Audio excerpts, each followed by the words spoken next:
Hi, I'm Chai Teck. I'm a Deputy Director in PUB's Coastal Protection Department.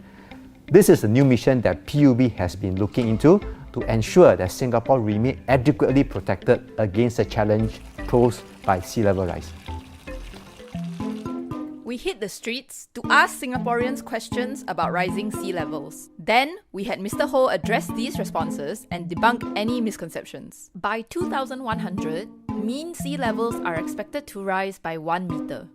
What do you think will happen to Singapore? Then maybe we start building roads and houses above sea level. I think like 1 meter is not so high. Based on the latest science, we understand that sea level will rise by up to a meter by year 2100. A meter is not really a lot, okay? I mean, am I sitting down? Is about to here, right? But when you look at it in combination with other factors, Singapore has a large tidal range, right? More than 3 meters, right? And we do have storms hitting our shore, right? When there's sustained winds blowing from the South China Sea, water levels in Singapore will build up. So when you add all this up together, you find that low-lying areas in Singapore could be affected. What do you think is causing sea levels to rise? The heat, then in the Antarctic, the ice will melt, then it will increase the sea level. Temperature rise, then at the cold country, then the ice melt, so the sea level rise. I think the key thing about why sea level will rise is because of buildup of greenhouse gases in the atmosphere. So that traps the heat in our atmosphere, and because of this, the ambient temperature rises. And correctly, as what some of them said, when temperature rise, your ice caps and your North Pole and South Pole ice sheets will start melting, and thereby introduce more water into the ocean body, and that's why we have more water in the sea. Is sea level rise something that you worry about now? See, I'm middle-aged. I'm okay. It's my son. He has to be more worried about it. I think our generation, my generation, should be okay. It's the next generation that's going to really feel the pain. Actually, it's quite true that the younger generation tends to be more concerned and think more about this because they know that it will affect either them or their future generations. How much of an impact do you think sea level rise will have on your life? Like next time if it rise very high, we need to swim to school or row a boat to school. This part will be submerged. Then you won't have any greens. Yeah, well, that's the worst case scenario. When we say that 30% of Singapore is not more than 5 meters above mean sea level, we're referring to a size of an area of about 200 square kilometers approximately.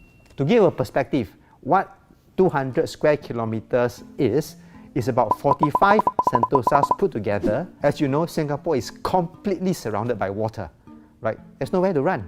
Water will just find its way around the whole of Singapore's coastline.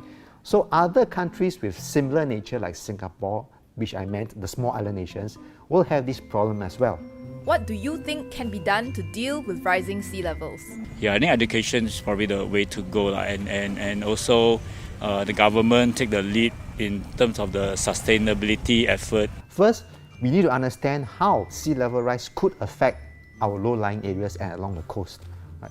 So in this respect, we are developing the coastal inland flood model to simulate what happens when storms come, when tides come, when sea level rises, coupled with heavy rains. Don't forget we have severe rainfalls or storms hitting our inland areas as well.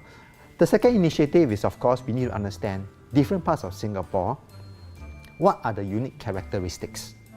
And based on this, we see how we can best develop and design solutions that best fit the local conditions. Hence, we are coming up a number of site-specific studies, first starting with the southeastern coast, and JTC is also looking at Jurong Island. The third strategy is, of course, to ensure that our requirements for the long term remains well safeguarded. For a start, we identify key infrastructure that needs to be functional for a longer period. Hence, you realize that critical infrastructure like Changi Airport Terminal 5 and the Tuas Megaport are built or reclaimed land that is 5 meters above the mean sea level already. So these are preemptive measures that we take while they are carrying out studies along the way. What are some things that individuals can do to help protect our coastlines? I think as individuals, I don't want to talk about governments. As individuals, we can do our best, save electricity, try to recycle, try to reuse. As individuals, we must do our part to ensure that we contribute to this green movement, to reduce carbon emissions to the environment as best as we can by increasing our recycling rate, even simple things like using less water. The water that you use from the tap is treated. This requires energy. This coupled with all our individual efforts like reducing wastage of food, reducing your carbon footprint, drive less, cycle more, or even walk more. At the same time, let's do all our part not to litter around Singapore.